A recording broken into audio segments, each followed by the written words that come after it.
Anyone present has any objection to this? Yeah, I do. Honey, the I do's don't come until later. Please, continue with the ceremony. I love your son. Oh, no, y'all don't understand. I'm only 15. Oh, no. I'm not the bride. That's So Raven Season 1 was a rocky ride, not feeling like the original show was known for. But in the second season, we get a complete change of pace, with a new location, the Chill Grill, where Raven actually gets to work at a family business with her dad, and visions that will drive you insane. Eddie, Chelsea, and Raven are confirmed to be 15, 16 years old in this season, so they're essentially like sophomores. We get a lot more of Adrienne Bailon as Alana, the main antagonist to Raven, and this aired around 2003 to 2004, kind of like the prime time of when Disney was starting to get good. They definitely push a lot of boundaries in this season, which I'm super excited to get into, and it reclaims itself as this hilarious new show about some of the wackiest visions in general, with even a couple reveals that Raven's psychic to some interesting people, but we'll get into that as we dive through. What's up, everybody? It's Johnny 2000, focusing on 2000s movies, TV, and so much more, and I'm excited to jump into the second season of That's So Raven, when it gets crazy. My baby made that dress. And I made that baby. And I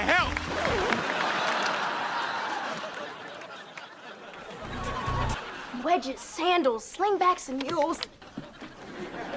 Sit in my stool. Well, actually, it's a seat, but it rhymes with... Okay, the poem's over. So this is the episode that was meant to be the first episode of this season, but it really doesn't come until episode 8. It's called That's So Not Raven. It starts out with her having a vision that she tries out her own fashion outfit and becomes the winner of this huge contest. Pretty quickly after we see the theme song, Chelsea finds the article of the exact competition she's gonna win. And honestly, Chelsea just acts like dumb in this part, so it's kind of funny.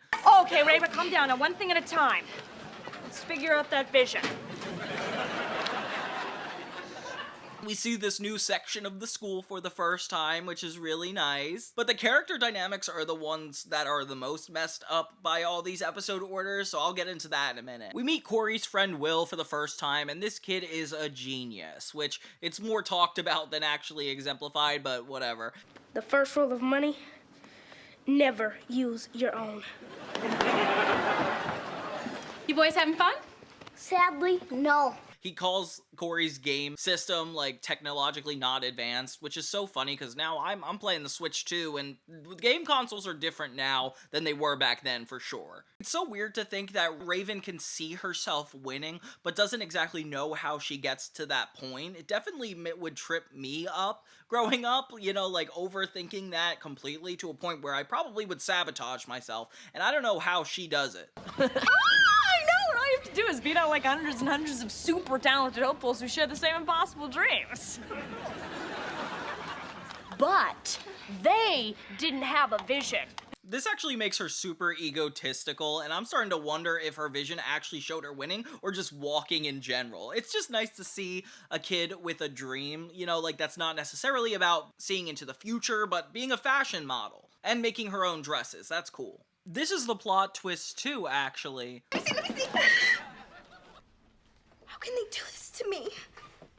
It is me. I mean, that's my face and that's my dress, but that's not my body. When Raven gets the pictures back from modeling, it looks like they photoshopped her to look a lot skinnier. So this is definitely a good commentary on diet culture and looking thinner just because you think that's what's more appropriate. And of course, the adults in the show are not on her side, but she has to stand up for herself. You see, I kind of had this vision where I was on the runway, right, and I was hitting it, let me tell you, and the lights were flashing, I was bam, bam, bam. The only way that's going to happen is if you were a size 2. And honestly, I'm on her side too. Like, this was unexpected and not as much of a win as I wanted it to be. She doesn't let her model the dress because of her size. What? Oh my gosh. So yeah, Raven's really torn up about this. This is definitely a lot more controversial than I thought it was gonna be, but in a really impressively written way. Meanwhile, Corey is trying to give his parents a presentation on why they should give him a new game console, and honestly, he's pretty good at it. My life without the law. A life of exclusion, ridicule, and ultimately,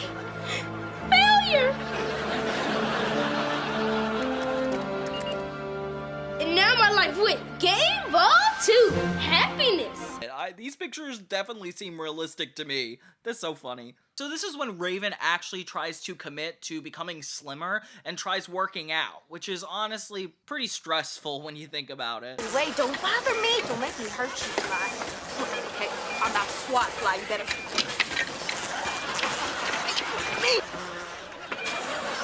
You shouldn't have to, like, make your body a certain way to appease some sort of standards by other people, especially since the adults usually like to compliment you based on your body, or, like, it's not even our fault. It's, like, the adults above us just commented on weight so much, it just made us think it was more important than it actually was. In the end, Raven decides to go out and actually model her dress herself next to the skinny model. And honestly, this is kind of a power move, and exactly how her vision went, which is a lot more satisfying than I originally thought.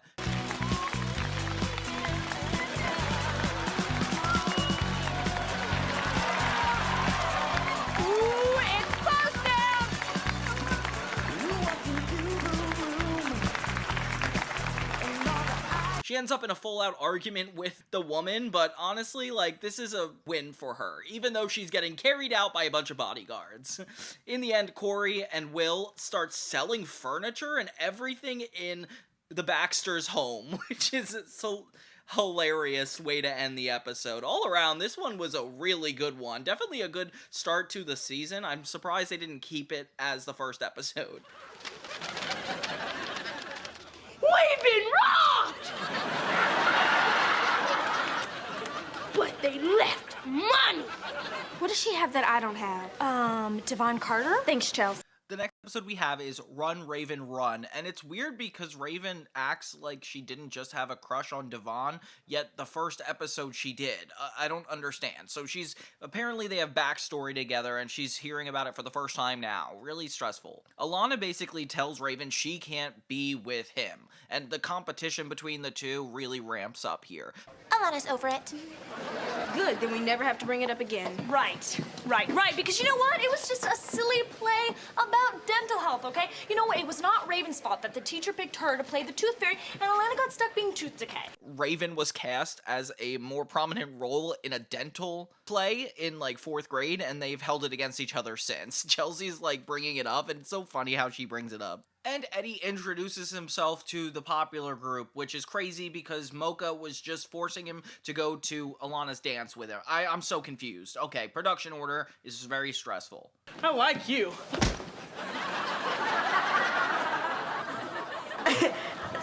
I like you too. The B-plots just always seem to be reserved for Corey, and yeah, this one is him, the dad, and their friend get chickenpox all at the same time. Oh my god, chickenpox were such a common thing in old sitcoms. I can't believe this. They say, what does she have that I don't have? And he says Devon Carter, which is so funny.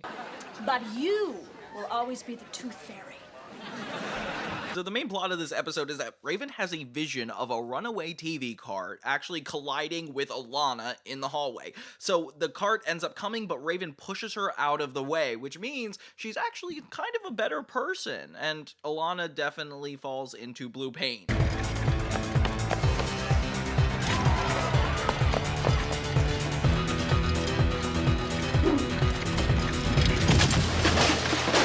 When she tries to get the paint removed, Raven tries to apologize, but she overhears Alana saying she's gonna get revenge. So she ends up impersonating the hairdresser, of course. It's happened.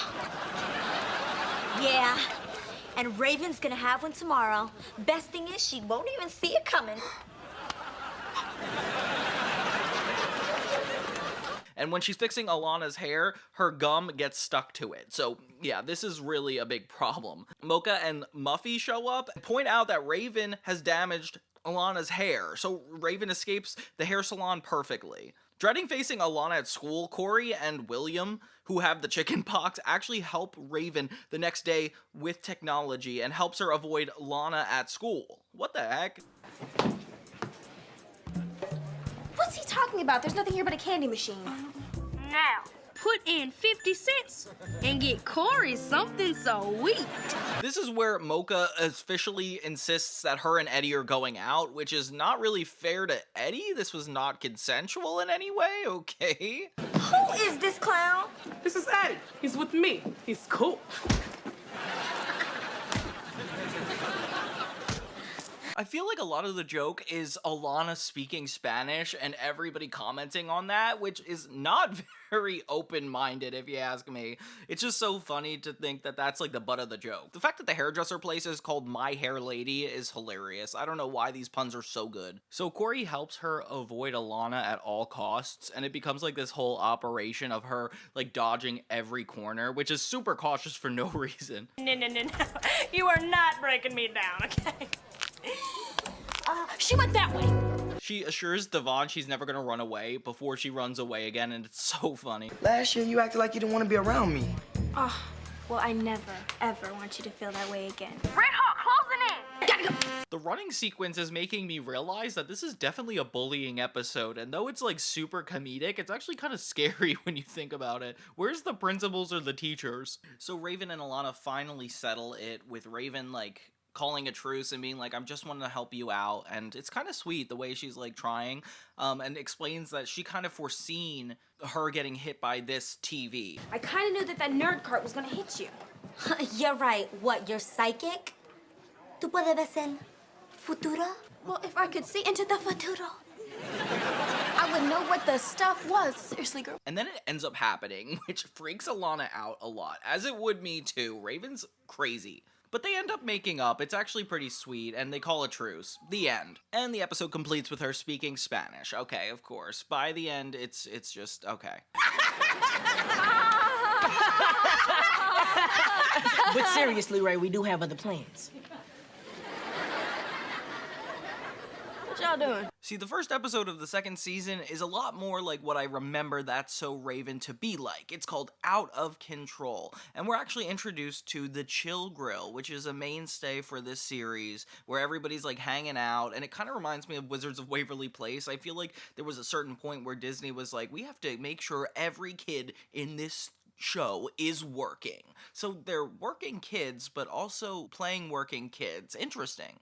This is more so about Raven's control issues. She doesn't want the Chill Grill to come across as a non-cool place, which is so crazy to me. So, the following things are uncool. Mom scatting. Yeah, that's gotta go.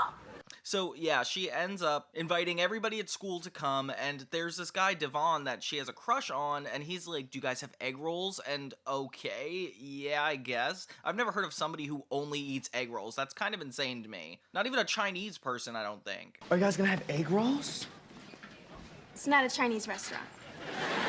That's too bad. It's like all I eat. Corey gets a dummy, which is crazy that this is even done on more than one show, like a character having a dummy. Remember how Jackson was supposed to have a dummy in the pilot of Hannah Montana? Yeah, so this is kind of reaching for Disney. It seems like they just had the same ideas that they kept trying over and over again. The real plot of this episode is Eddie and Chelsea. Basically, they seem like they're dating. Sometimes nothing can seem like something. And yet sometimes something can actually be something. Unless it's nothing. Nothing yet or nothing at all, because if it's nothing at all, we can do it together. Can't. Why not? Because if three people do nothing, then it actually becomes something. And Raven doesn't notice because she's so focused on the Chill Grill until she has a vision. I don't know why, I just like this bowling joke a lot. We got a new room, it's just angled differently. Like, their classroom doesn't look that different from season 1. It's kind of funny. I swear they're starting to do gross out humor for gross out sake. Like, the teacher starts throwing away disgusting things into the trash can because, of course, Raven has to reach to get a note in the trash can. Ew, guys, why do they do this? Ew, ew, ew, ew.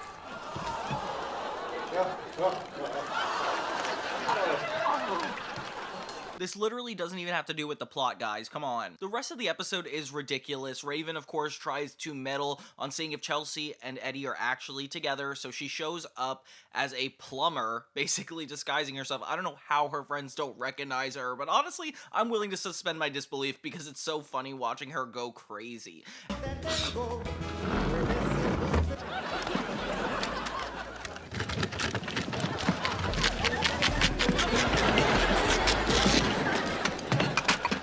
she tries different ways to interrupt or like get in the way of her friends, and yeah, it's pretty funny. Raven definitely has a right to know what her friends are up to, considering they're so close. Like, I don't know why you'd keep this a secret if they were together. Come in, I didn't realize this was a two-plumber job. Hey there, make sure you got one of these in your kit. Plumber's loot. Raven confronts them at the chill grill later, and honestly, they admit it in a weird way. It sounds very sexual. Like, I don't know how Disney got away with these jokes. Want to control our every move. Oh! I don't even want to think about y'all's moves. Well, you're gonna have to, because we're gonna do them on stage. On stage in front of everyone? Now listen up, you two. My daddy runs a respectable place. Nasty!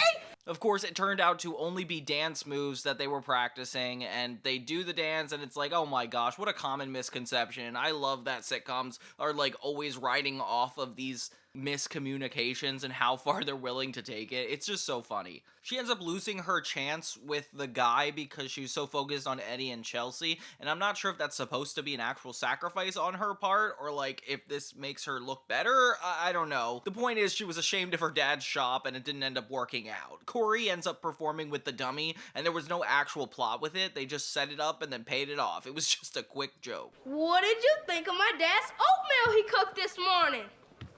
I'll let you know when I get done chewing it. Oh, except for the very end where the mom's using the dummy, which is actually kind of terrifying. This is Night of the Living Dummy vibes. What's up with me? I thought the whole school was invited. Everybody's walking around with those pumpkins, and I mean everybody, kids you wouldn't even think. Like nerds and dweebs and doofuses and geeks. You know and, what? Hey, Dad, we get the point. Never have I seen the second episode of a season be a Halloween episode, but That's So Raven Don't Have a Cow is definitely that. We have the popular girl Alana, which is Adrienne Bailon from, obviously, the Cheetah Girls. Kind of crazy that she's even in this show. This is how she started out. Tú eres una persona tan rara. You are weird, Baxter. And yeah, Chelsea and Raven are not invited to her birthday party, but later we find out it's actually at the Chill Grill, so the fact that they're not invited is kinda insane. People tell me that Chelsea gets so much stupider later, and I remember that a lot, but she's not that, like, dumb here. Like, she's honestly pretty funny. Cow, tell me how I accidentally made you chow. I don't really know what this has to do with having a cow, but oh my gosh, Chelsea as a vegetarian accidentally eats cow. Wow, that's interesting to be on a Disney show. Was not expecting that. So yeah, everybody's getting ready for Halloween. The dad's gonna be hosting the popular girls at the Chill Grill, to which Raven and Chelsea are not invited. It's all funny. They end up finding a spell book from Raven's aunt, who also has psychic ability, if that's the same one I'm thinking of. And so they decide to make one of the potions in it, which feels a lot like Wizards of Waverly Place, honestly. We gotta say the magic words. No. Please and thank you.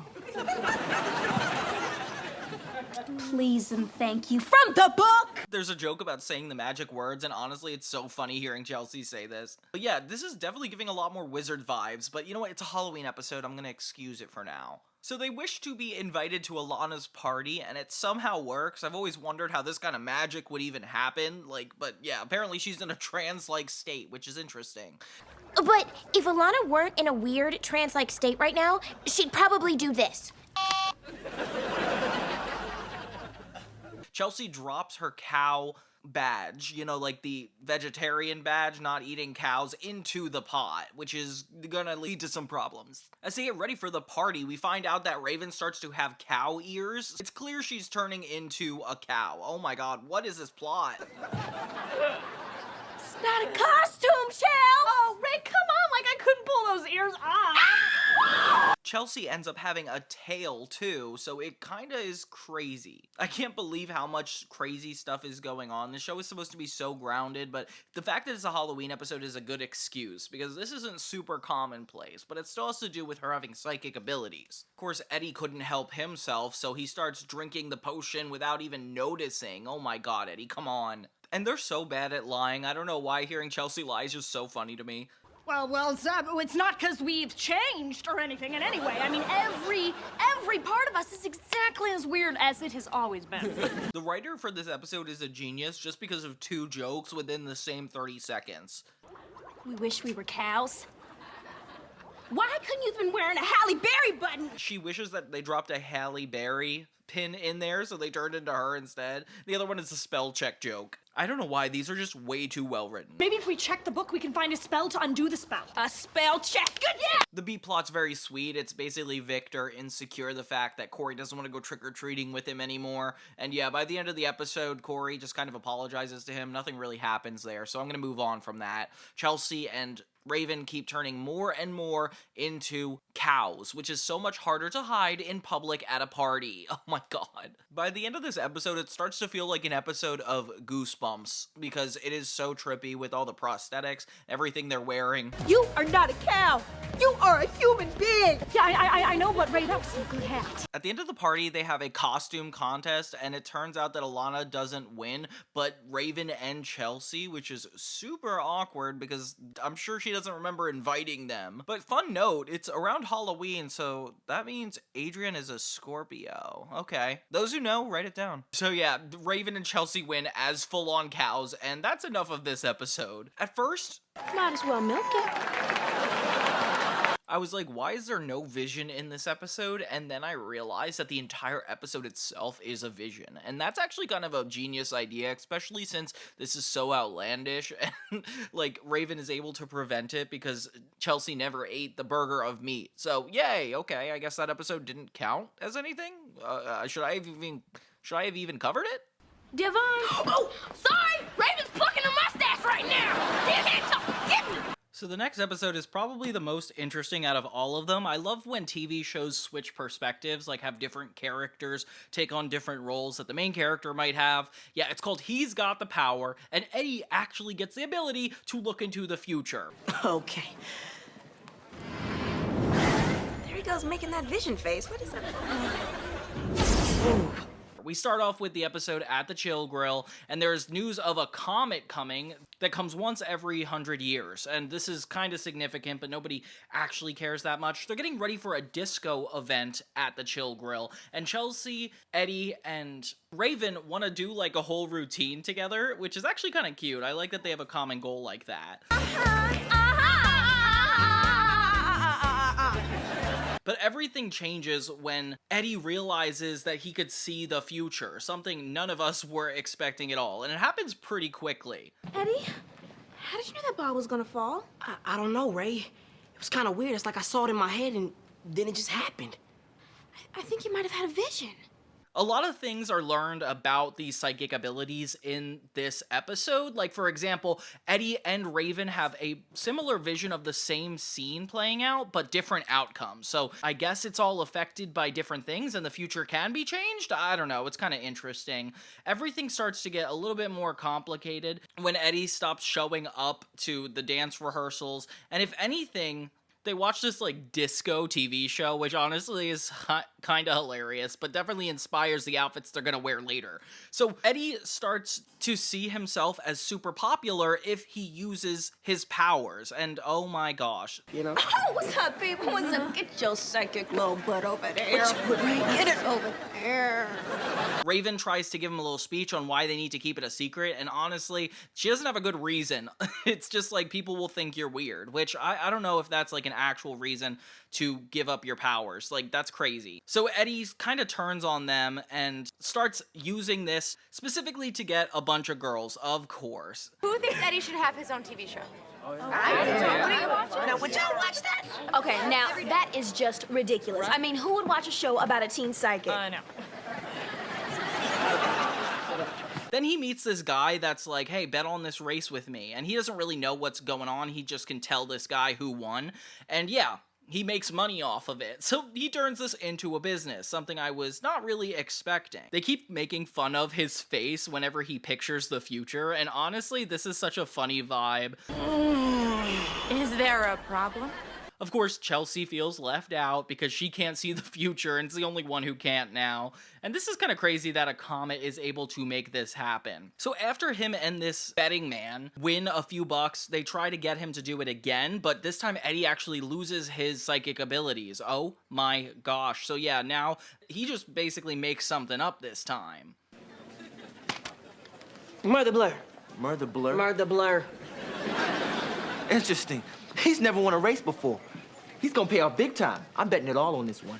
Raven has a vision that something's gonna go wrong with Eddie and somebody else at the Chill Grill, so her and Chelsea have to kind of put their differences aside, stop being mad at Eddie for ditching their rehearsals and everything. So they put on the disco outfits they would wear to the event, which, by the way, took up a lot of time. I feel like Eddie could have been in trouble by this point, and show up to defend him, which is really sweet. If you stop putting a squeeze on my little soul brother over there, we're gonna forget this ever happened. You dig? You dig? You dig?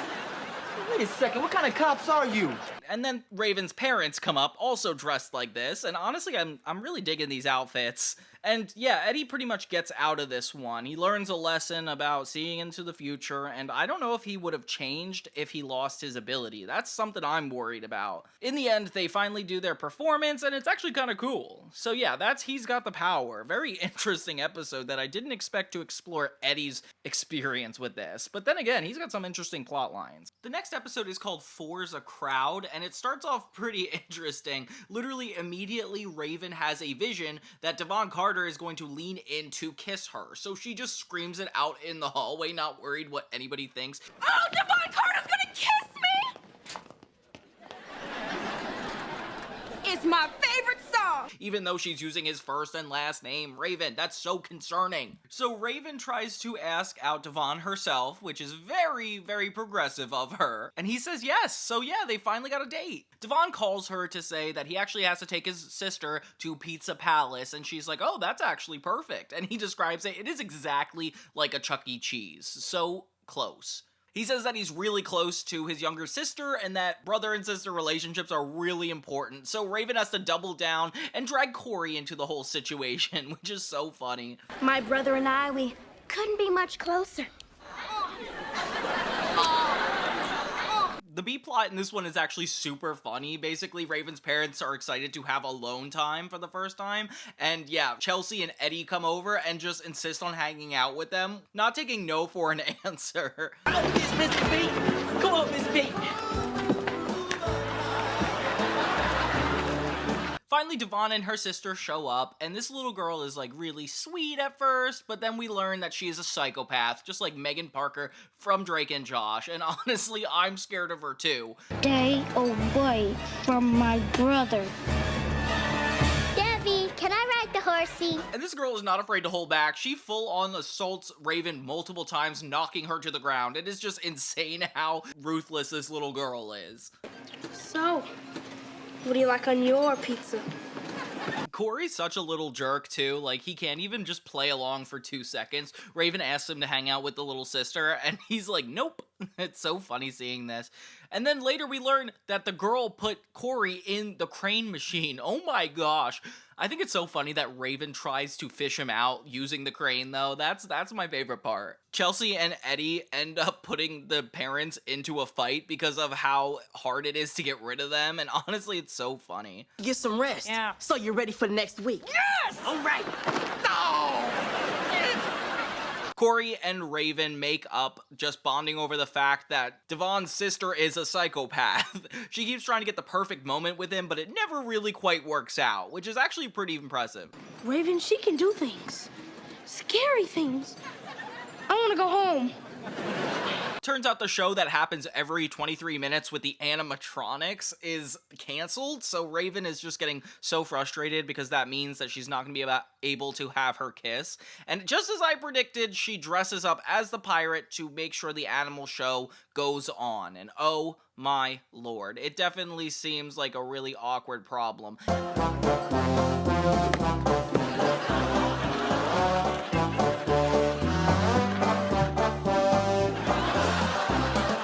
Devon even ends up kissing her dressed as the pirate. Okay, kind of a nice moment, but I don't really know how to feel about it. We get to hear the little girl's backstory, and you feel bad for her because she's clearly just a sweet little girl. I don't think she's gonna grow up to be a psychopath like she is now. Her and Corey have a little moment together, and that's sweet. All around good episode. Raven deserves a win. It seems to go wrong for her pretty often. Principal Lawler, you're not thinking of making everyone wear uniforms, are you? I wasn't. But that is a splendid proposal! The next episode is Close-Minded, where Raven has become a public nuisance just because of what she wears, I guess. And yeah, the teacher with the speech impediment basically is inspired by Raven by giving everybody school uniforms, which turns against her vision pretty quickly. Raven feels really disrespected in this episode, by the way, so she starts rallying everybody in school to turn against the school uniform, and everybody's like kind of inspired and even goes along with her for a bit. Wear them our way! Right! We will take that uniform and we will customize! Right! We will accessorize! Right! I am talking about individualize! Right! Which is so funny because they seem confident in it. But the next day, she shows up all like funkified and nobody's doing it at all, which is kind of embarrassing. Not even Eddie and Chelsea could back up their friend. Come on, guys. But yeah, the popular girls end up being the only ones to do the same thing Raven does, and she feels appreciated, unlike Eddie and Chelsea. So it becomes more about her adopting this new friend group. Oh my gosh, I was not expecting that. Ow, ow, ow, ow, ow, ow. I didn't even touch you. Yeah, I'm just practicing. Ow, ow, ow, ow. In the B plot, Corey has a pet mouse, and oh my gosh, he ends up using a credit card to buy a bunch of accessories for this mouse, and it's like those common tropes where kids just don't know how to deal with money, and I agree, like, credit cards are not self-explanatory. Victor, you should have explained this. Even I can't get a platinum card. You know how a credit card works? Obviously. So Alana and Raven basically team up and decide to put stinky cheese in the air vents, which is going to stink up the whole school, and it's so funny because they keep trying to blame it on Raven, like it's like her idea, nobody else's. So Raven turns on her friends, and they actually confront each other, and it's so funny seeing Chelsea try to defend it. You guys were cheering for me. What were you thinking? Oh, I don't know. You know, Ray, sometimes it's really hard to think and cheer at the same time. The real problem is within the friend group, and that's the hard part of it all. This is where it gets kind of gross again. Basically, Raven doesn't want to do the cheese thing, so she ends up trying to go in to get the stinky cheese out of the vent, and it gets really gross when she decides the only way to stop it is to eat it. Oh my lord. Ew, ew, ew.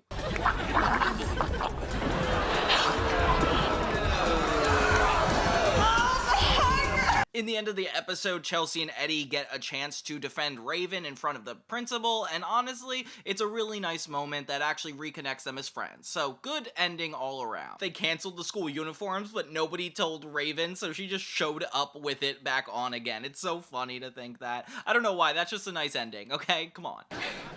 What? Hey, you know what? I can make this happen. Okay, the next episode is the first school-based episode in a long time.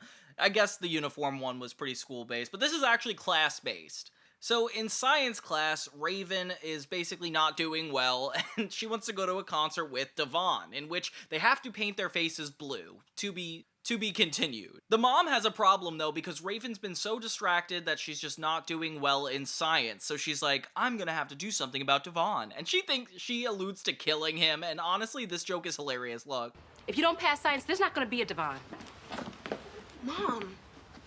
Mom, what are you gonna do to him? But yeah, this is a fun one. She tries to claim she's not distracted by him, but literally she's like writing a notebook with his name on it, and it's so funny. They're not subtle with the jokes at all. Meanwhile, Corey and his friend actually have a pretty legitimate plot this time. This girl Corey's hanging out with is kind of rude to William, just because he's a genius, and honestly, it's kind of disrespectful. I wish Corey would stick up for his friend. Are those rubber duckies?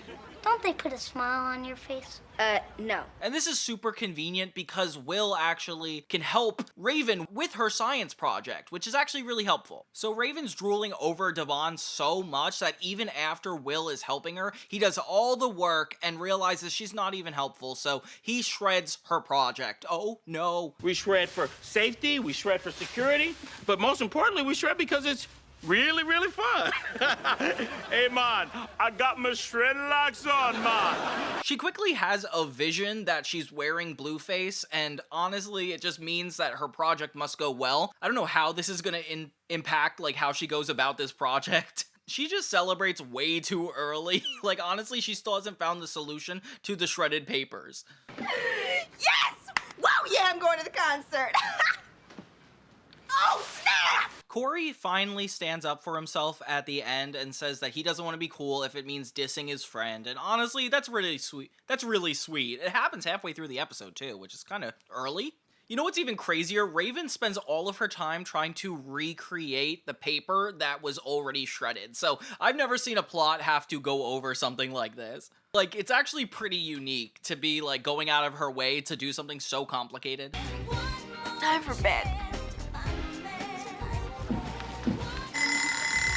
Time for school.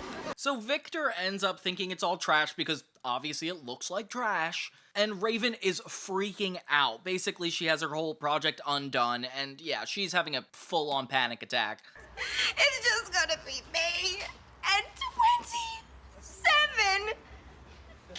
But he says he will help fix it for her. I don't know what that means or how she's gonna show up with a project suddenly, but yeah, we're waiting. She gets to the science class and is ready to present, but doesn't really have anything. She ends up just making music out of all the lab equipment, which is so funny. Let's get it crunk up in here.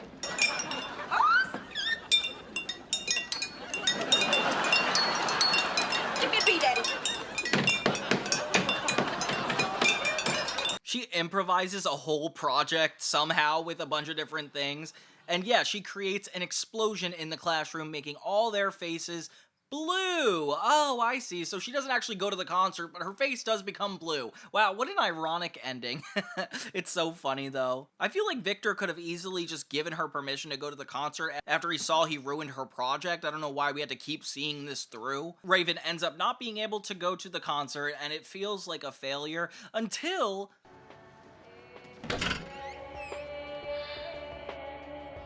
Devon actually shows up to her window and plays her music. Oh, that's actually so sweet. So her vision did come true, and I thought it was going to be negative, but it ended up being positive at the end. These guys are actually a really sweet couple. Good ending all around. I'm just a simple girl with a private jet. The next episode we have is Spa Day Afternoon, and yeah, Raven has just been dodging hanging out with her mom as usual. She's obsessed with this singer Aisha, who sings about being humble despite the fact she has a private jet and all of this other stuff, which is exactly what 2000s music sounds like. She really doesn't want to go with her mom to the spa, so she's like, okay, no way. But then she has a vision that Maisha is actually gonna be at this spa. Ooh. You have got to get me an autograph, okay? Have her sign right here, next to my cousin's autograph. Girl, your cousin isn't famous. Well, not yet. So yeah, her and her mom go to the spa, and it seems like it's gonna be a nice, relaxing day, but really Raven's just scoping out to see her favorite celebrity. Ugh, these flawed characters get so dramatic. Her security is extra, too. You know, like, the mom just walks by her, and they knock her to the side, which I don't think you're allowed to do just because you're watching a celebrity, okay, guys? Meanwhile, Victor is giving Corey, Chelsea, and Eddie this, like, disgusting potato salad type thing, and they all hate it, despite the fact he's usually a good cook. Like, this is weird, and nobody wants to be honest with him about it. Eddie, I remember at the block party, your plate disappeared like that. So I am giving you a double helping. Man, Mr. B, this is really gonna hit the spot. And stay there. So every time he leaves the room, they essentially trash him. And I don't know, I feel bad for Mr. Baxter. Like, he doesn't know it's not good. Later, Raven learns that Maisha gets a private yoga session, so she actually pretends to be her teacher. Oh my gosh, and even the bodyguards are in the room with them. And she does not know what she's doing, but you know what? When has Raven ever done that? And yeah, she finally becomes open and honest that she is just a fan, and of course Maisha is angry. Nothing, girl, just smile big for the camera. Oh! What are you doing? I have sensitive retinas! Raven goes back to her mom, where she actually learns that Maisha is so mad. I don't know how the mom knows this, and they're gonna try to get this girl arrested, which is crazy. So instead of having a relaxing day at the spa, Raven has to do whatever it takes to disguise herself so she doesn't get caught by these bodyguards, which not relaxing at all. I don't know why Raven took Maisha's dog. Like, that's just gonna end her up in a really bad scenario, because yeah, honestly, there's a lot of reasons she could get arrested right now. Oh, I heard. Somebody stole Maisha's dog, and now she wants to have the woman arrested. Well, I don't blame her. What kind of creep would steal poor little old Trouble? She comes clean to her mom, says why she's actually at the spa, and you feel really bad for her because, you know, she's in deep trouble. Victor learns why everybody doesn't like his food when the potatoes end up in the shower. Yeah, they pour them down the drain, and I don't know how they just end up in the running water. That's disgusting. But at least they come clean, and, you know, Victor's appreciative of it. Your potatoes are rubbing me the wrong way. Corey, I already know you don't like them. No.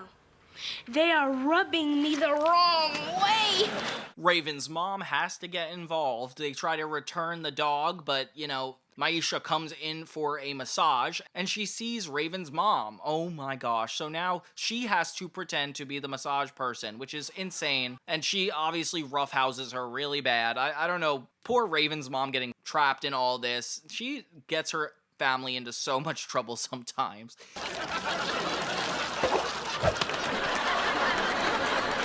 Gotten the oil. In the end, they are exposed, and all the bodyguards come running in. Raven ends up apologizing to Maisha, and yeah, everything seems to work out for her in the end, despite all this illegal stuff. And they have a little dance-off at the end to celebrate meeting, I guess. All around interesting episode. I got so much money and my friends are all in debt.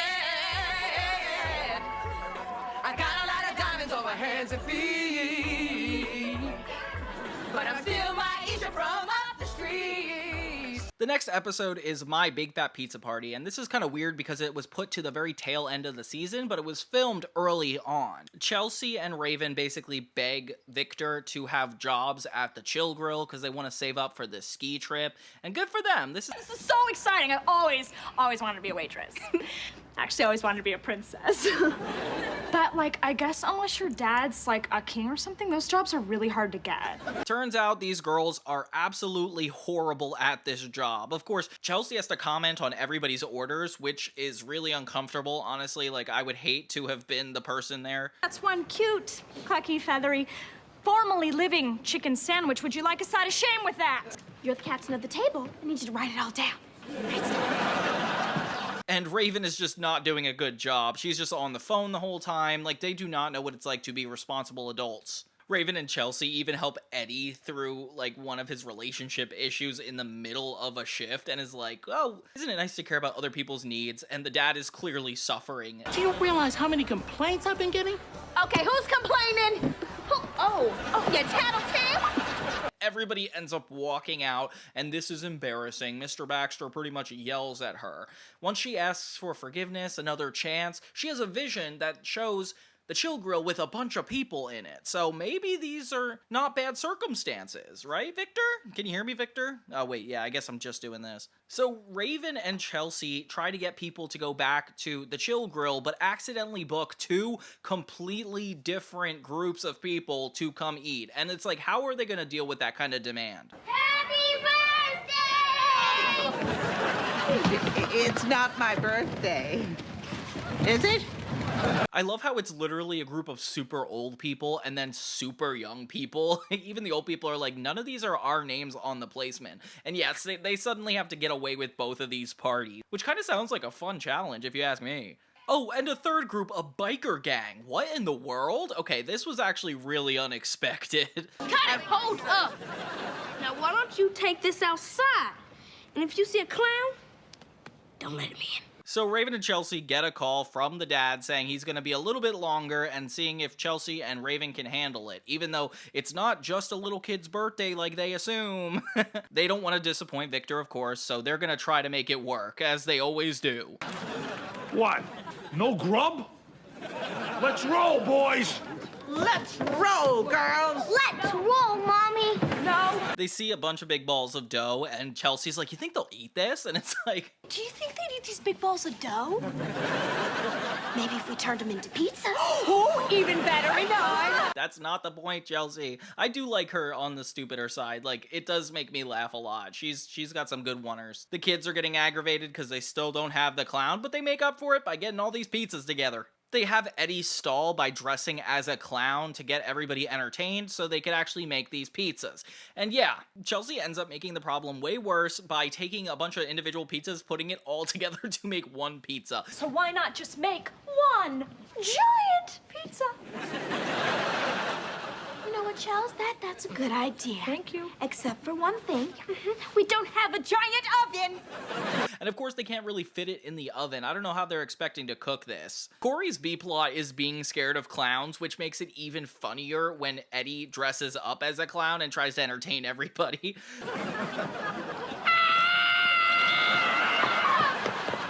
Meanwhile, everybody breaks out into a fight while Chelsea and Raven figure out a way to make this pizza. And honestly, I don't know why this show has so many grotesque imagery. Like, I don't want to see all this pizza sauce everywhere. Ew. Okay, whatever. Luckily, they have William, this science genius, at their disposal, Corey's friend. And yeah, they help him try to figure out a way to cook this pizza. So they actually attach a bunch of wires, and I don't know where they're going with this. This would have been helpful for Raven's science project, honestly. Hey, everybody! Who wants a slice of pizza?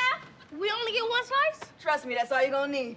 Surprisingly enough, it actually works, which I was not expecting at all. And of course, Victor comes into a big, happy group of people, which, oh my gosh. So Raven's vision comes true, and for the first time in a while, it's not a negative thing. Yay! And the clown ends up showing up and gives Corey exposure therapy, essentially. That sounds scary.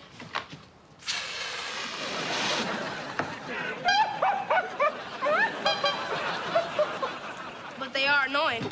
And he's not scared of clowns anymore. Yeah, I don't think so. Whatever. End of the episode. The next episode is called Close Encounters of the Nerd Kind. And this is one of the most stereotypical episodes where somebody is pretending to be who they aren't to impress a guy. And that's Raven, even though her and Devon are pretty much dating by this point anyway. So there's this show called Astro Force 5. And at the beginning of the episode, Raven's making fun of this other kid for wearing something from this show. And turns out Devon's actually a huge fan. That really bothers her. It would have to be the one where they went to some planet, right? And they had some problems. Right, episode 65. Planet of the Problems. Yeah. So she decides to actually study the show and says she's like a big fan of it. So yeah, she's just lying this whole time. But she realizes pretty quickly after studying the show that like, hey, I don't want to build this relationship not on trust. So she decides to come clean and tell him. Unfortunately, he's like, okay, as long as I can go with somebody else. And she doesn't think about it until he brings this other girl. Hey, Phoebe. Got your ticket for you.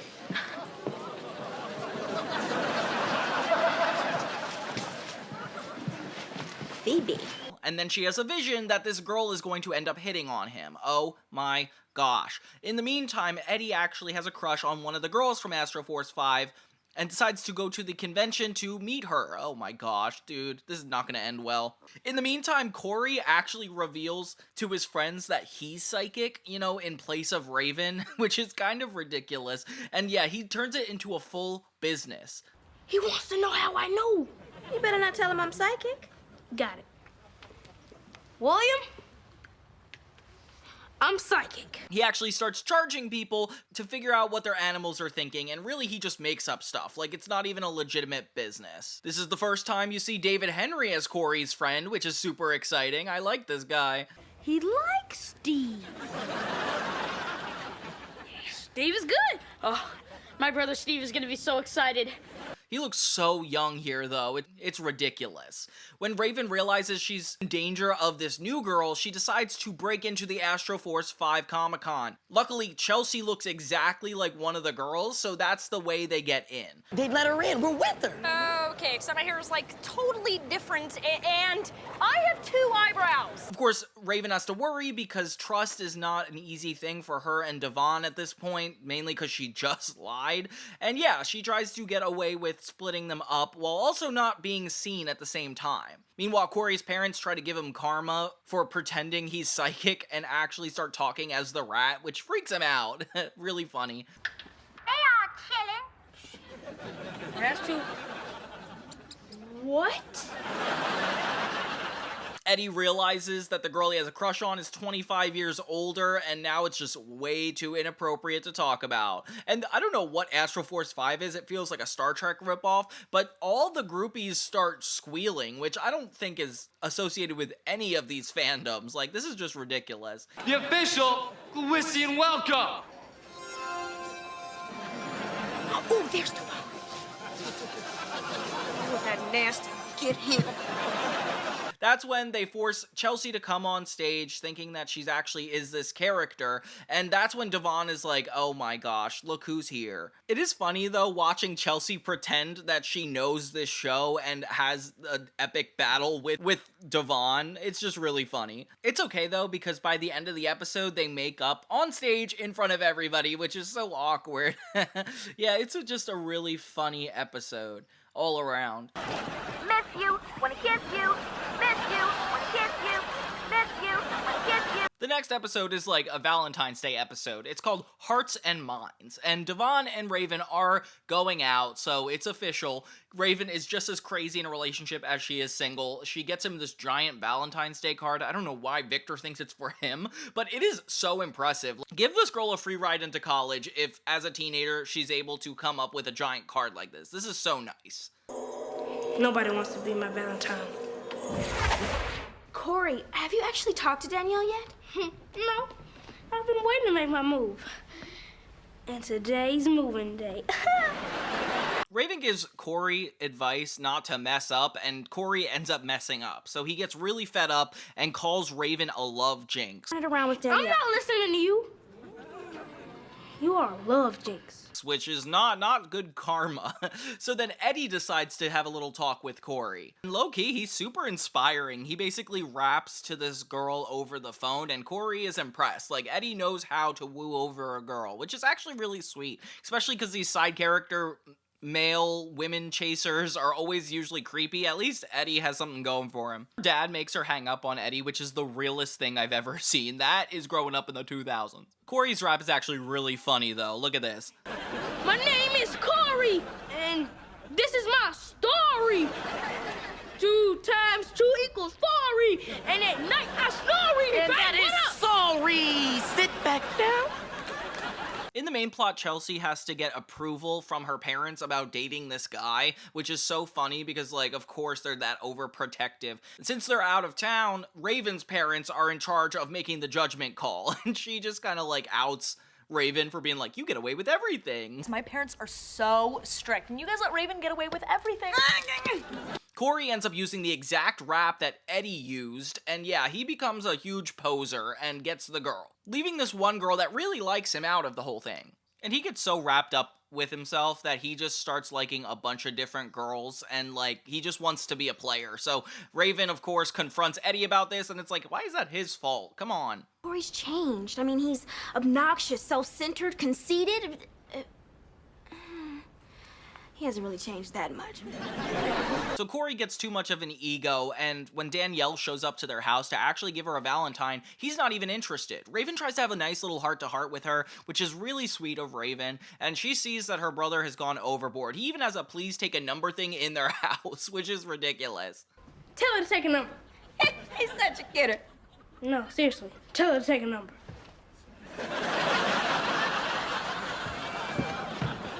Raven's parents end up grilling the guy Curtis that Chelsea has a crush on, and they're actually really funny. Like, why would he not be in how it works when you're popular with the ladies? You just have him over sitting in chairs in your living room. Like, there's a perfectly good couch there, guys. Why aren't you sitting there?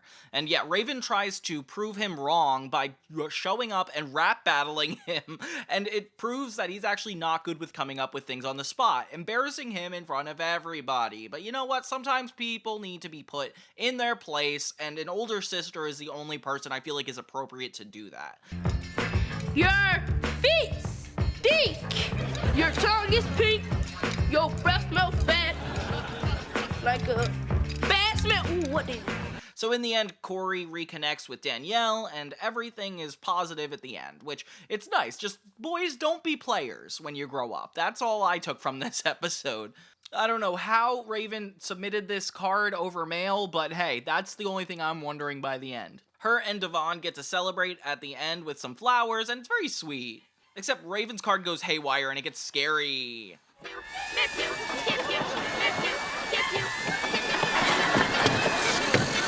Leave It to Diva is another episode of That's So Raven, and it actually starts out in a way that only That's So Raven could, where she learns that she has mind-reading abilities. She reads Eddie's mind, can read Chelsea's mind, which doesn't have anything in it, kind of funny. And yeah, this is a crazy way to start off the episode. Yeah, I'm not really getting anything, really sorry. Wow, you are amazing. This starts to come in every aspect of her life. She can even hear her parents arguing and then see how they think about it after, which is kind of an interesting concept. Her Nana is going to be visiting, and she doesn't know that Raven's psychic, which is definitely a cool plot point to start out with. This turns out to be a psychic cold. When she tells her parents, they know exactly what it is, because Raven's mom's mom had this. Oh my gosh, interesting lore. And Tanya! And now it's time for Victor's mom to come and visit. She's really nice in person, but Raven starts to notice her thoughts are really negative towards her mother, and she gets really uncomfortable, doesn't know how to deal with it, and honestly, this is a pretty mature idea for an episode. May I borrow my darling granddaughter for a moment? S'il vous plaît? Just say please like everybody else. Raven, did you hear that?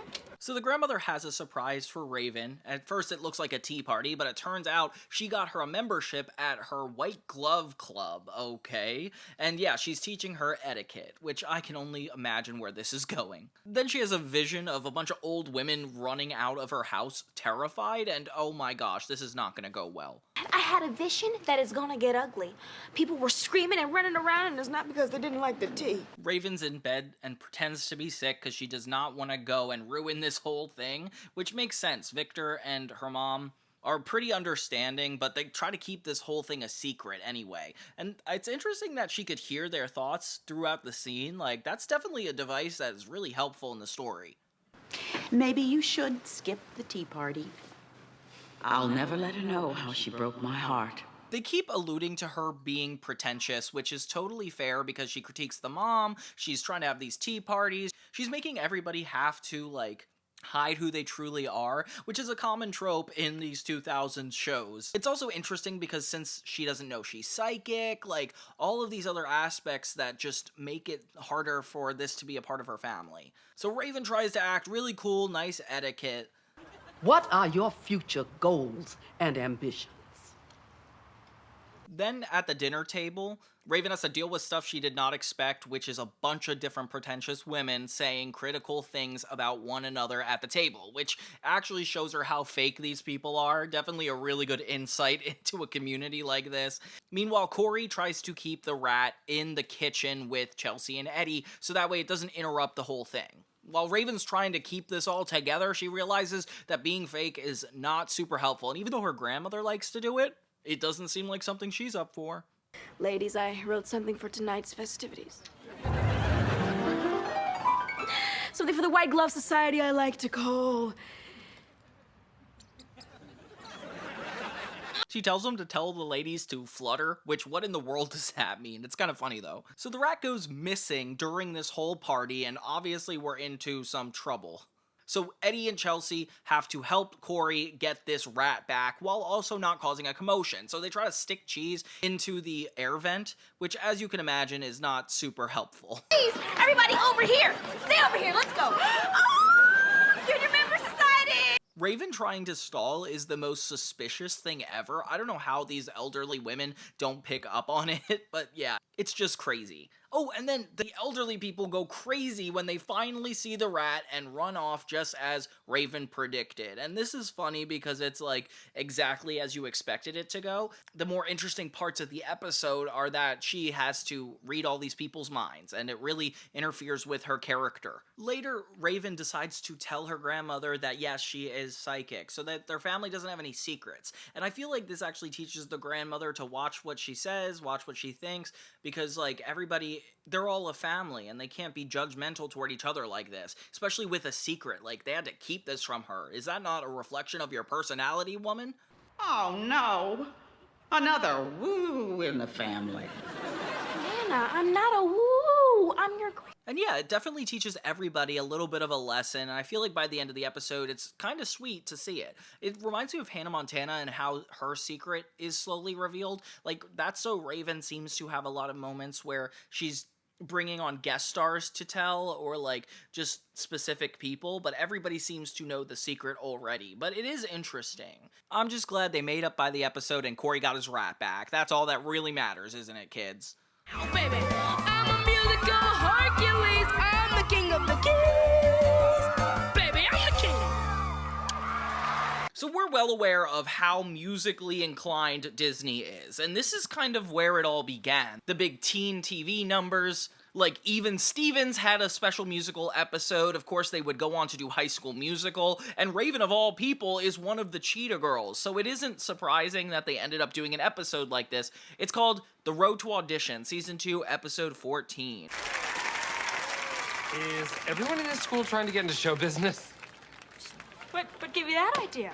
It starts with the family hopping down into the living room watching TV together, which a lot of people would do in the 2000s when TV was special and you don't just go on streaming services. This is actually really sweet. They watch this talent search TV show about people that go undercover and find talent in different schools. And obviously this hypes Raven up so much because not only does she want to do fashion, I guess she wants to be a pop star too, okay? So yeah, this episode ends up being a bunch of musical numbers that are actually pretty good. Raven has a vision that the janitor at her school is going to be this talent search guy. The guy is clearly the one from Sweet Life of Zack and Cody, which is so funny that he came on this show before. I had no idea.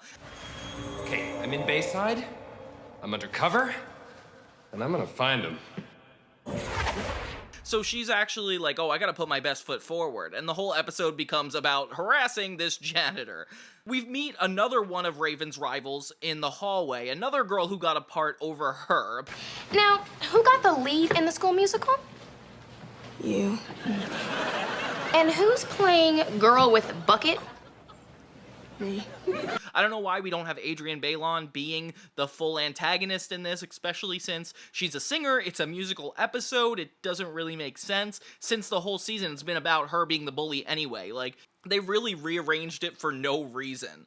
The first musical number with Corey, he's apparently learning the piano. But it's boring. Honey, how would you even know? You know, if you actually practice, maybe someday you could be on Undercover Superstar.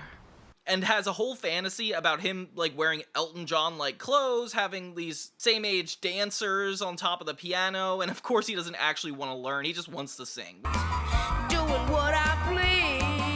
Oh, make the ladies scream with ease. I'm the king of the keys. And of course he doesn't actually want to learn, he just wants to sing, which he's a good singer in this. When Raven's rival finds out that janitor is the talent search person, she puts on a whole musical number for him, and it's actually really creative the way they use like props and the choreography, especially since it's such a simple set. Like, they don't seem to go too far off base, which is kind of similar to what the Even Stevens did later down the line.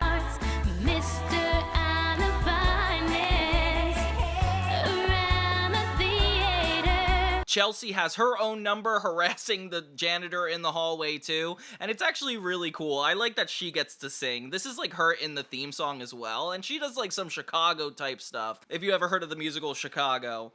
Won't be alone on my own in the hallways no more.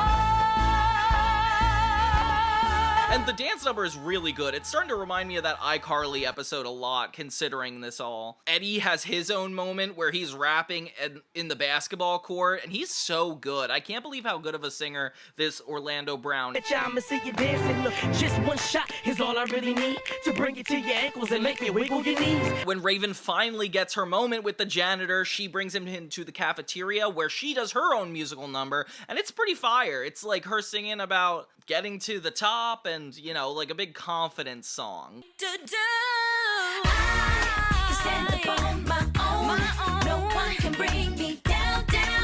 Definitely gives High School Musical vibes the way they slowly get rid of all the furniture in the room. And yeah, I'm really enjoying all these numbers. The janitor admits that he's not anything to do with the talent search. Turns out he's here undercover as a health inspector, which was not expected. So you think she belongs to an undercover superstar?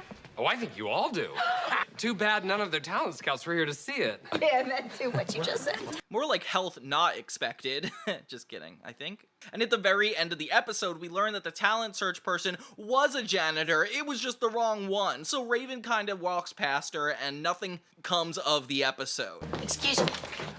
Are there any kids around here who could sing or dance or want to be a superstar? At the very end, we have like one last joke where Corey gets his family down to watch a new TV show, and it turns out he submitted a tape of his parents when they were younger doing their own musical number. Isn't really its own song, it's more like a joke. And I know we'll never split. It's all around a lot of fun. I can't believe they even decided to do something like this. It's always cool when they mix up stuff. The only thing that really boggles my mind about this entire episode is the fact that, one, it's not in 2 parts. I would love a 2-part episode. And most importantly, Adrienne Bailon isn't in the episode. Like, I don't get it. Like, if you're the bully character, why would you not have a song? And this is completely in her wheelhouse. Come on, guys. Cheetah Girls? Literally Cheetah Girls. Ugh, I was a big fan of One World. That was, like, my favorite Cheetah Girls movie. And the fact that Raven was in that showed that clearly Disney had an idea of what they were doing. I don't know. I'm not a big expert on the Cheetah Girls, so please let me know if you guys have any thoughts and opinions about this part of it all. You only got that part because you were a kiss-up. Y la maestra no quería verte llorando. Ah! Special shout out to King of the Keys. I feel like Corey's musical number is like the most unforgettable part of this whole special. Mama said, don't hesitate.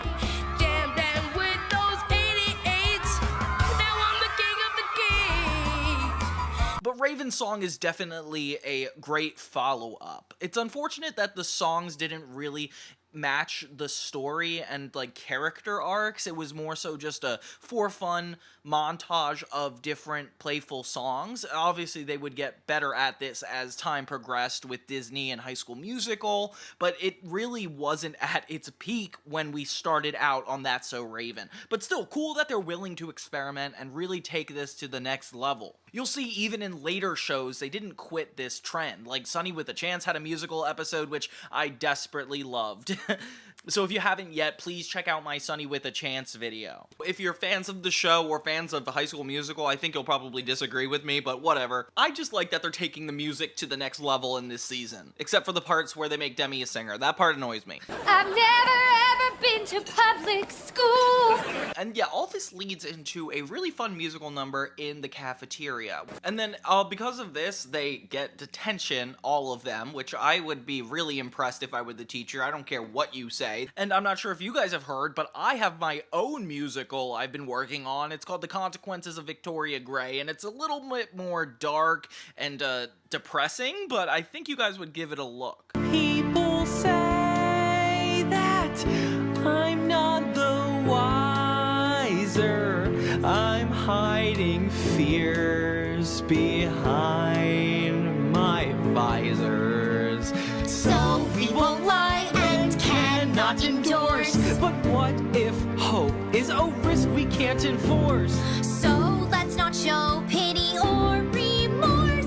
These walls are built to stop a deeper curse. But I think you guys might like it. I don't know. I was gonna put the trailer in here. Appreciate the love, anonymous caller. But what can I play for you? Episode 15 is called Radioheads, and honestly, this is an exact copy of a Hannah Montana episode. It honestly bothers me so much, like beat for beat, it's so similar. There's a radio station at the school, of course, because this is not any year past 2005. Eddie is covering for the usual guy. They end up doing a shout-out song to one of the new foreign exchange students that just joined the basketball team, and yeah, while they're playing a song for him, Raven accidentally hurts him.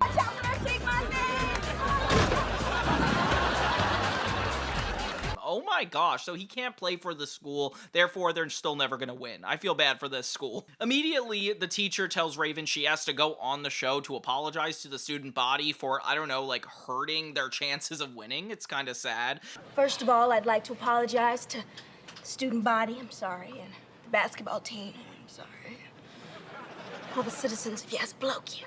And yeah, her and Eddie end up having a really good time on the radio station, gaining a lot of popularity for what they did. Okay, sweet. So the teacher's like, you guys should work together, which really upsets Eddie because he wants the show to be all his, exactly like Oliver wanted in the Hannah Montana episode. Again, this is gonna bother me for a while. Raven, Eddie and Raven, Eddie and Raven show.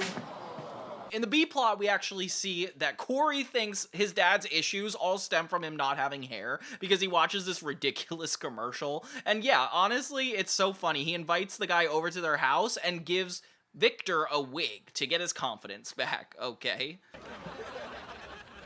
A new man.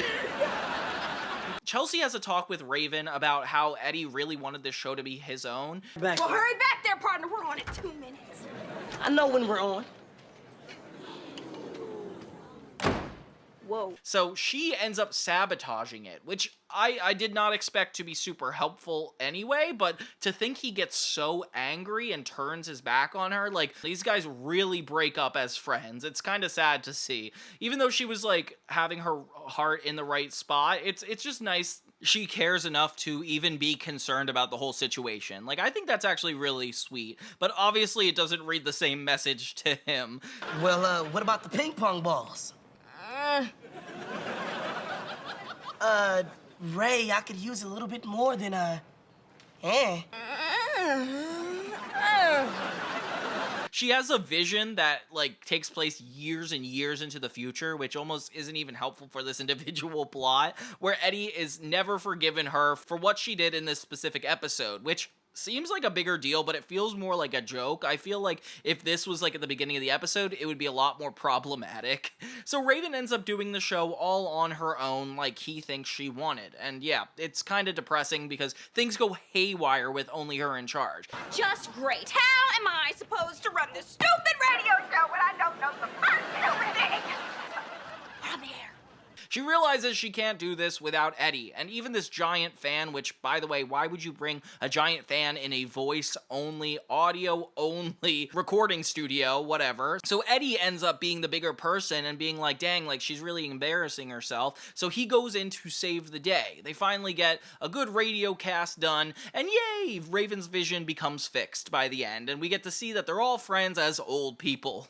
It's very sweet, especially the way it ends. I just think it's so crazy how they copied verbatim this Hannah Montana episode. It feels too realistic. And were radios really that big of a deal in schools in the 2000s? Like, I'm more used to video production places, but hey, I guess this was radio at the time. All around, really fun episode. I like seeing Raven get to have her own radio show, and of course, Victor with hair is so interesting. Devon, that is beautiful. Raven's gonna love it. Okay, Ray, I'm in the vision now. Hello, Ray. The next episode is called There Goes the Bride, and it starts out with Raven and Devon, and she is such a crazy girlfriend. Honestly, like, the things she says to him is so funny. Hey, Ray. Hey, you win a kiss. Mwah! Thank you very much. So you want to hang out tonight? He's acting weird, and she's starting to notice this, and then she has a vision that he is going to get her jewelry, and Chelsea's in the vision, and Raven is just super pumped. I'm worried because it seems like she's trying to get married, and I don't know where this is about to go. She tells Chelsea to just start following Devon around, which is actually really creepy when you think about it. Well, yeah. What are you waiting for? Well, Ray, you didn't say action. The vision comes true really quickly when Chelsea sees Devon, and it's so funny, she acts like she could be seen by Raven, and I don't know why, this is just so trippy to me. Chelsea thinks it's for her for a second, and honestly, this is one of the funniest jokes. Whoa, Devon, this is so sudden.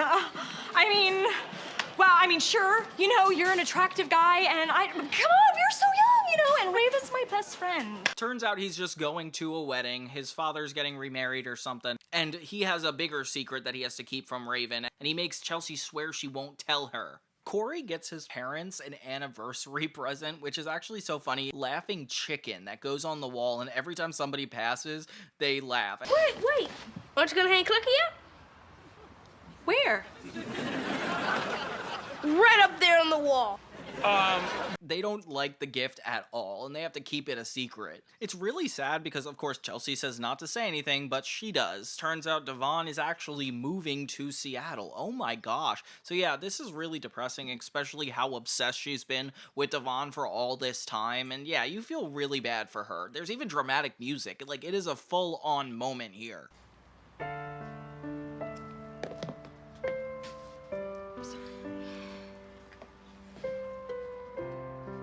At first, she's really depressed and is like, this is the end of everything. And then she kind of gets worked up and is like, I'm gonna have to stop this wedding. And it's like, what? How did we get from there to there? I guess she just doesn't want him to move, and they're gonna move right after the wedding. I don't understand how they're gonna move that quickly, but okay. So yeah, I guess we're seeing Raven crash a wedding this time around. We get his little sister there again, and oh my god, she's the evil one, so cute. Hello, Raven. We meet again. Hey. And I don't know why Raven wasn't invited to this wedding. Like, clearly they're together. Like, if they really loved each other so much, why isn't she even there with him? And he gets trapped on the piano, which I think is super funny. He kind of, like, wants to do that. Meanwhile, Chelsea and Raven have to figure out a way to talk to the dad without being seen, despite the fact they're the only ones in non-formal clothes. Like, guys, this is a lot harder than I think you prepared for this. Just take your time, and your man is not going anywhere.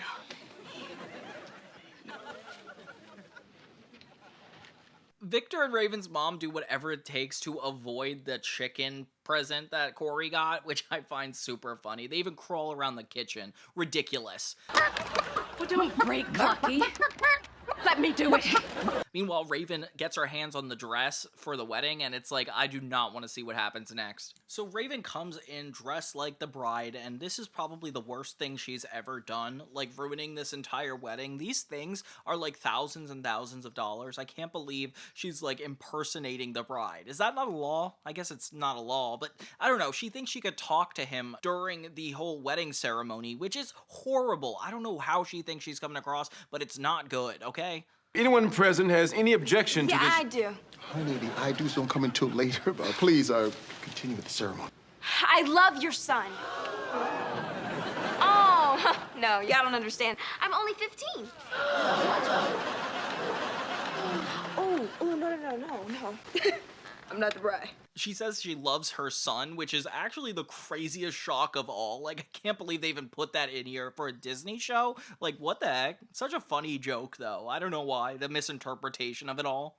So Devon's dad points out everything she did wrong, and she's trying to, like, defend it and be like, well, if you put it all together. And it's like, Raven, this is probably the worst thing you've ever done. That's crazy. Crashed my wedding, you stole the gown, you impersonate my bride, and then you just... Okay, you know what? Yeah, if you lump it together like that, it's gonna sound bad. But if you separated it and get to the root of the situation... Dad, can I have a second with Raven, please? She's literally there dressed like a bride, and oh my gosh, of course Devon is like, hey, like, my dad looks happy, and look, he doesn't even look happy. It's because she ruined the wedding. This is such a funny mix-up, though.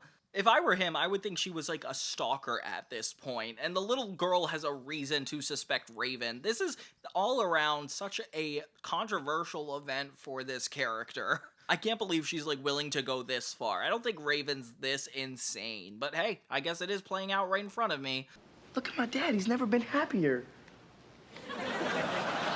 Well, yeah, her and Devon make up and have one little kiss, and yeah, it looks like they're the ones getting married. Meanwhile, the bride actually shows up a little bit too late, and yeah, this is just awkward for everybody. I can't even imagine half the jokes in this episode going through. Like, this is ridiculous. So they end up getting married, it's a really sweet moment, and then Raven's just sitting there saying goodbye to Devon for the first time. And honestly, this is really depressing and sad because she really was happy with him. I can't believe this had to go down that way.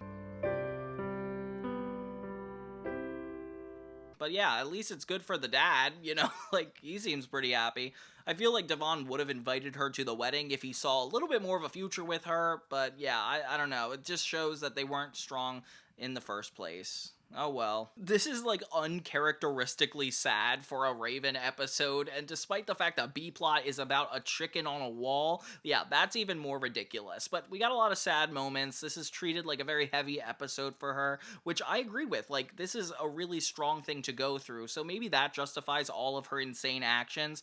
No, she put on a wedding dress. I definitely think it doesn't justify anything insane. Like, this is going too far. I don't know if she would, like, actually go through with this, but then again, she's only, like, 15, 16, so who am I to say? And this is the last time we see her boyfriend, Devon, which is not super surprising. I definitely think this is something to reflect on, Raven. What a weird episode, but at least it had so many comedic beats to make up for it. Like, this was a fun time. This is so unfair. I wanted to go. Chels, I won 2 tickets. Sure, Ray, rub it in. The Goat's Tail episode of That's So Raven is kind of the least exciting one for me, but it doesn't mean it's not still, like, super funny. It starts off with Eddie rallying the whole school, getting super hyped about their upcoming game. The team doesn't win, like, ever, so it's, like, a huge problem. Ladies, meet Gomez, the Jefferson mascot. And right away, Eddie decides to bring in the spirit by stealing the goat of the other school, the mascot. So, okay, yeah, I don't know how that's going to help them win, but it's definitely going to make everybody superstitious. Jefferson should have been doing with their mascot, Gomez the goat. I give you, Ray.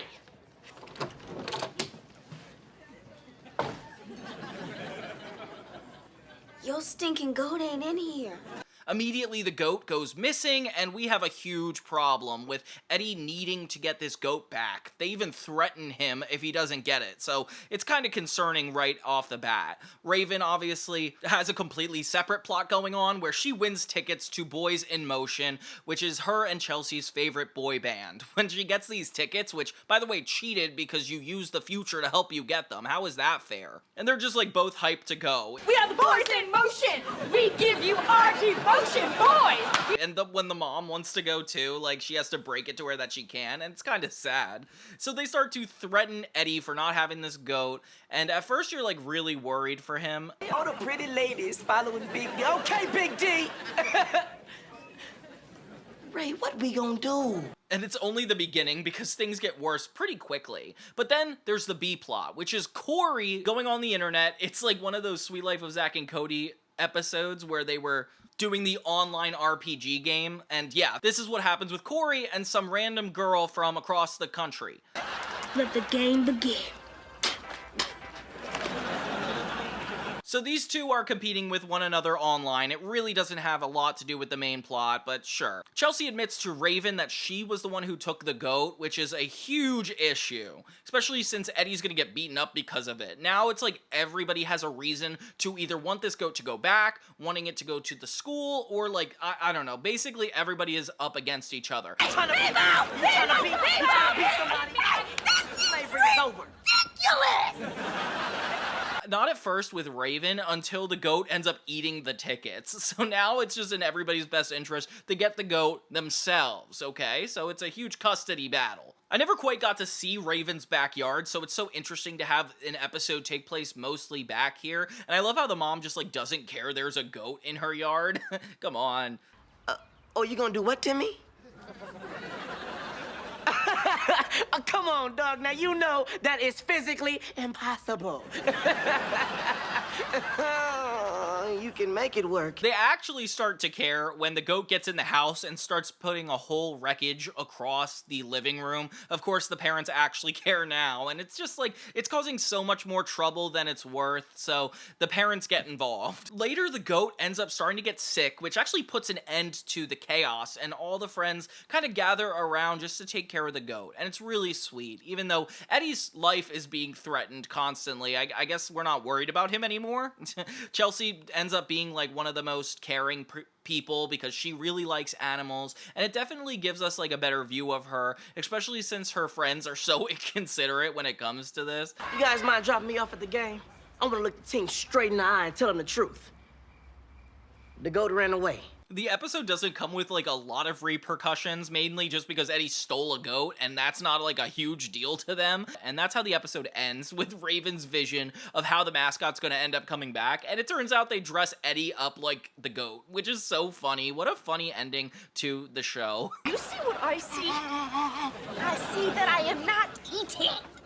Season 2, episode 18 is The Dating Shame, not to be confused with episode 20, The Lying Game, which rhymes, and it's gonna come up soon. But yeah, just get ready for that. But for now, this is an episode about them being on a game show. Kinda cool. The show's called Termidate, which they watch for some reason. Be Crystal, Claudia, Chelsea, or Raven.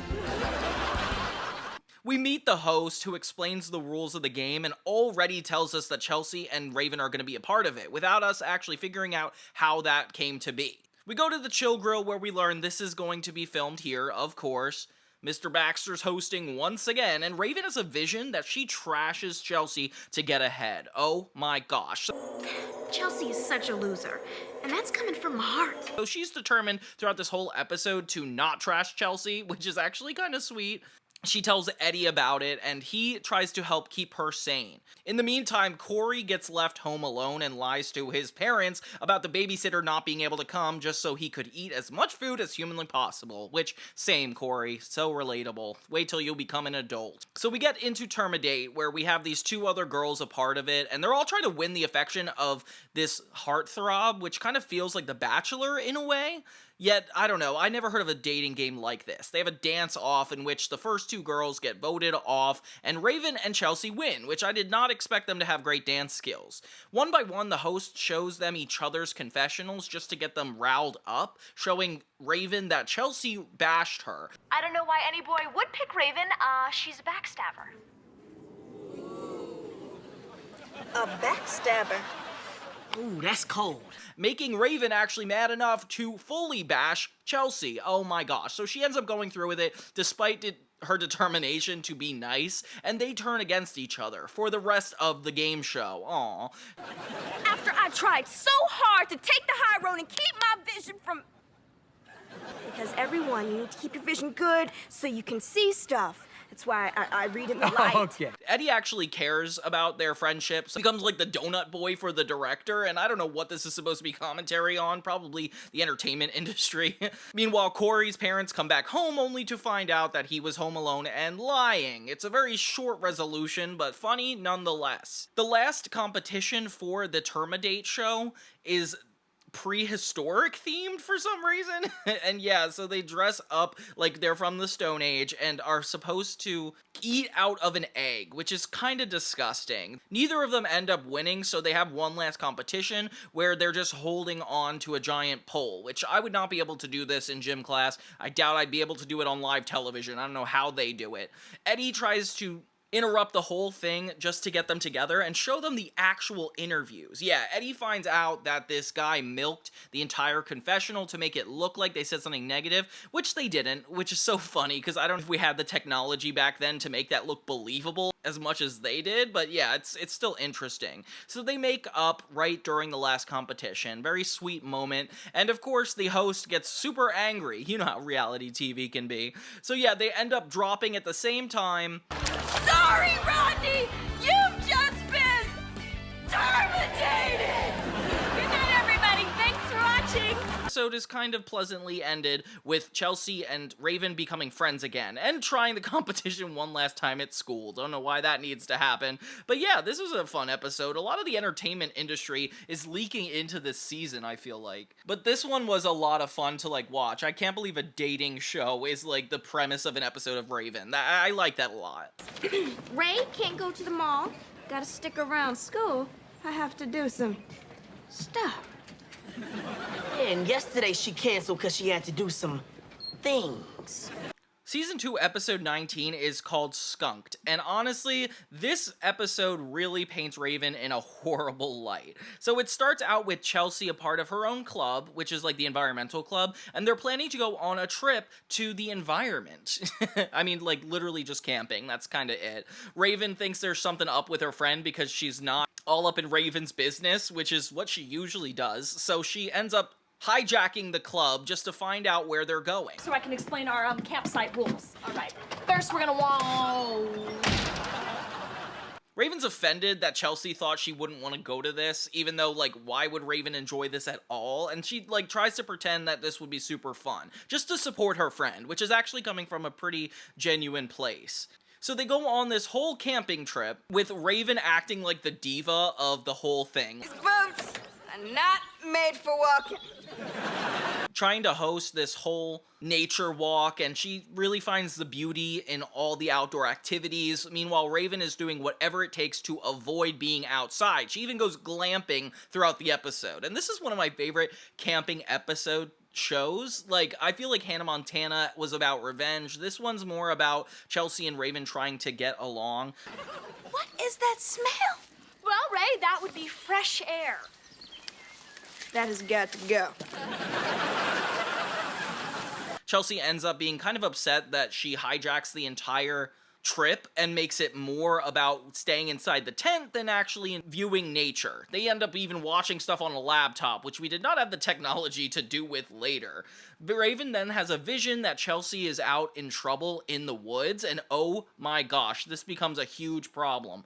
She ran away because her and Raven's fight just, like, ends up leaving her pretty sad. Raven, of course, does not understand any of this. The B-plot is actually about Eddie, who comes over to Raven's house only to connect with Corey on how he could be a better manager than his current non-manager. I know if you have a contract, you be getting paid no matter what. Corey, if you do that, it's a done dilly. I'll start the paperwork. He doesn't get any gigs, so Corey hooks him up with these old folks at the school, which is kind of crazy. Eddie does not know how to relate to these old folks, so he tries to rap, and it does not go well with them. They are so frustrated and don't like him, until he starts to rap about things that actually make old people mad, and then they get super hyped, which is actually a really good commentary on the American system, especially then. Raven ends up trying to help out Chelsea, but she gets in trouble too. They don't really make up at first until the skunk shows up, and then they're in complete danger. Yeah, so the outside world is not so great, is it, Chelsea? Chelsea and Raven just sit under the moonlight, lost, and have a conversation where Raven can at least apologize for all the glamping she brought onto this camping trip, and at least Chelsea cares enough to, like, allow her to be forgiven, and then also still enjoy the rest of the trip. It's very sweet, with a nice little campfire ending, and I'm just glad we got a good camping episode. It just sucks that the skunk was so involved. It didn't really feel like a skunk-related episode, so why was it named after it? I don't know either. I think these tests are very accurate. I took one myself when I was your age. And it said you should be a teacher? Swimsuit model.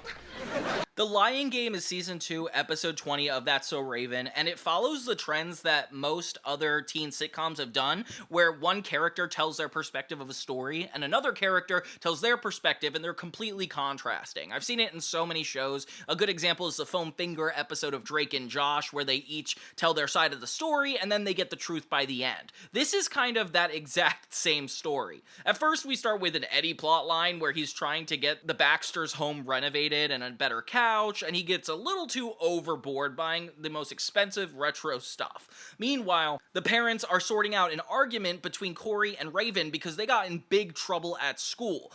Well, this sounds like my first case. Have a seat. Have a seat.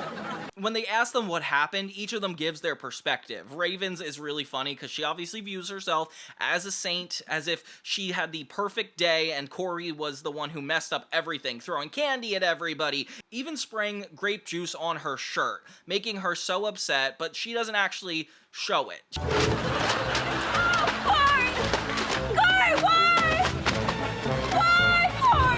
So, there I was. They end up with this giant painting over her head, and yeah, that's kind of how it ends with her. Later, Corey tells his side, which is just her being the devil. They kind of make fun of Oliver Twist with David Henry asking for more. I love that David Henry's just like a part of this show now, like he's Corey's friends. May I have some more? And yeah, she just apparently tortured all the students throughout the whole episode by not letting them have candy. And they do this like weird lighting effect that just makes it seem like a Halloween episode, and I love it. The teacher, I swear, is the voice for Miss Puff. At first I was like, there's no way, but everything she says just sounds like her anyway. Wonderful portrait the Parents Association presented to me. It's an honor that I'll treasure for the rest of my life.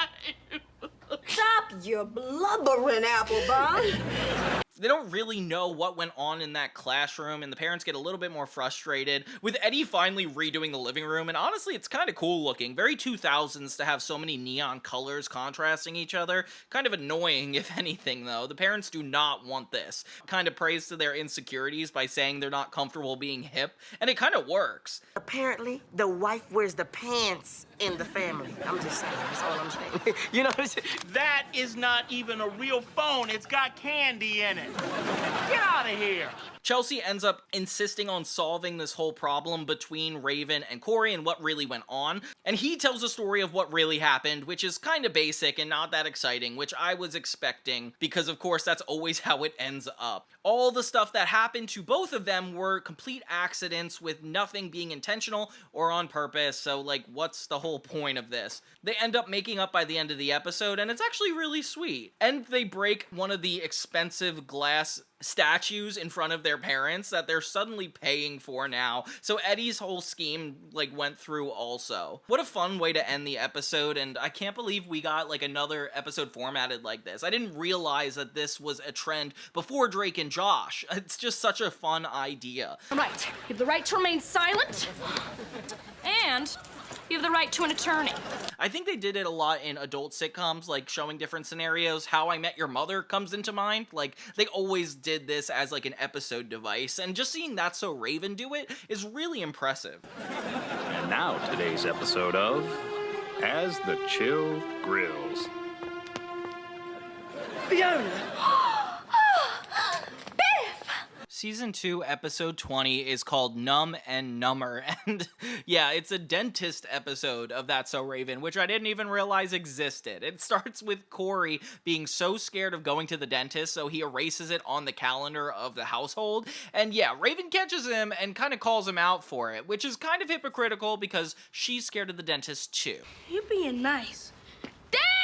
She's freaking me out again! We're not going to get there yet, though. That's kind of the twist of the episode, so spoiler alert, get ready for that. Raven volunteers to take him to his appointment, and we get a sad track for him saying he's scared of the dentist, which is so funny. I was kind of scared of the dentist when I was little, too. Like, honestly, it is not a pleasant place, and all those drills definitely freak you out as a kid. Corey! Corey, stop it! Sit, Corey, sit! I'm so sorry. He's usually very obedient. Stay! Corey hides under the table, and the dentist just tries to be all chill, but we know what's about to go down. It's about to get dangerous. In the B-plot, Victor hires Chelsea and Eddie to become his videographers, which is insane, but it makes a lot of sense because he wants to save money. He only rented the equipment. Okay, fair. His script is horrible, and he dresses up Eddie as Chill and Chelsea up as the grill, which I didn't expect that at all. But it's really funny watching them try to put on this whole commercial, and Victor is just such a good character. I never realized it. Guys, don't you get it? To play on words. Chill, grill. Actually, you're just kind of saying chill and grill a lot. It's not really that playful. While Corey and Raven are at the dentist, she freaks out and ends up locking him out of the room. Oh my gosh. So her and Corey pretend to be dental assistants, which that has to be illegal in some way. So they got this little girl and they can't even keep up their facade. It's so embarrassing. But she's just so deep into her fear of the dentist. It's ridiculous. Does Dr. Horn know you're here? Dr. Horn! Chelsea and Eddie end up trying a completely different route to the script, and yeah, they have a bunch of different funny ideas for like how the promotion should go, and this is like one of my favorite parts of the show, like seeing them actually try to come up with a promo. My tennis instructor. Or are you Brad, my son? I'm your evil half-brother, Blaze. Later, we get Raven on the hot seat where she's getting her stuff done, and she gets it done just for Corey, who agrees to do it as well since Raven's doing it, which is really sweet. Good big sister for actually helping him through it. This episode is like really fun because it's like Corey and Raven versus the dentist essentially, and yeah, I didn't expect an episode to pan out that way. It's definitely unique for what we have. They end up doing the actual commercial for the Chill Grill, and it's just as simple as like Eddie saying it's a really nice place, and yeah, they didn't have to have more than that. If anything, they should have just got some good Yelp reviews. I don't think they had Yelp back then, though, so I don't know. But yeah, that was Numb and Number, so didn't really have to do with her having visions, but it's still interesting all around. I don't know, Chels. I mean, if I tell them about my vision, then they'll know I'm psychic, and that's not good. And if I don't tell them, that could be dangerous, and that's not good. I mean, if I send them home and don't tell them why, they'll think I'm weird, and that's not good. The season finale is called Shake, Rattle, and Ray, which is actually kind of interesting. This is the first time we've had like a world disaster happen in a Raven episode. Not like a world disaster, but an earthquake, really. So Raven and Alana are finally getting on each other's nerves once again, and it's been a while since we've seen Alana in this season, but I'm excited she's back. I feel like they must have like an exclusive deal that she can only be in like 5 or 6 episodes, because it still doesn't make sense that she wasn't in the audition episode, but maybe like it would make her a main character if she were. Yeah, I don't know. All right, Baxter, make it fast. Loca, get her a seat.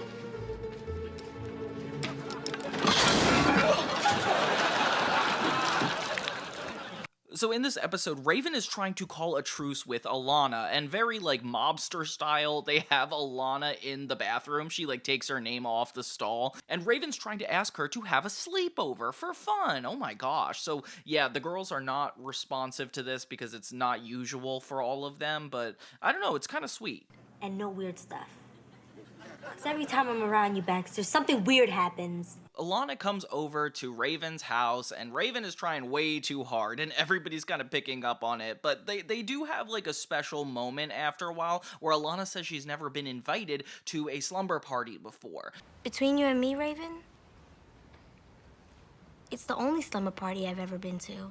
Raven's super excited because this means that they might actually have a truce with one another until she has a vision that there is an earthquake that's gonna come. And yeah, it knocks over the shelf with all this stuff on it, and they're gonna be in potentially a lot of danger. Raven doesn't really have a lot of options on what to do, so instead of having fun at this party, it becomes a really stressful experience with Raven trying to make sure everybody is safe. And yeah, she is really screwed in this moment. Yeah, I just can't be weird, you know?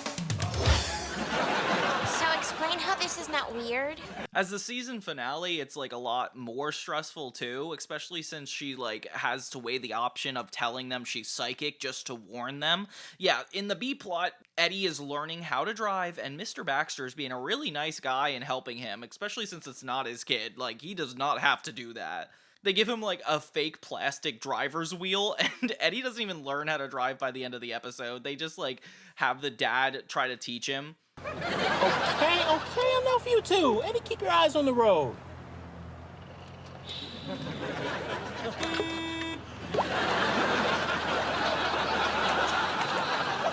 After a while, the Mean Girls get really fed up with Raven and like the party she's trying to host, and when they actually start to have a good time is when the earthquake feels like it's about to happen, which is good timing because Victor gets pulled over. Yeah, trying to get home in time for the earthquake that he finds out his daughter had a vision about. He gets pulled over, which is a bad example for Eddie as he's learning to drive. It's so funny. Turns out an earthquake never even happens. It's the dad who hits the house with his car that makes the whole place shake, which is insane because Raven actually comes clean to these girls, saying she's psychic and actually deciding to warn them about the earthquake. And that's kind of sweet because it's like all about safety and like Raven's actually doing them a solid. Nobody knows when there's gonna be an earthquake. Raven, what are you doing? I have to, Chels. This is gonna be dangerous. The reason that I know there's gonna be an earthquake is because I'm psychic. In the end, like, it kind of works out anyway.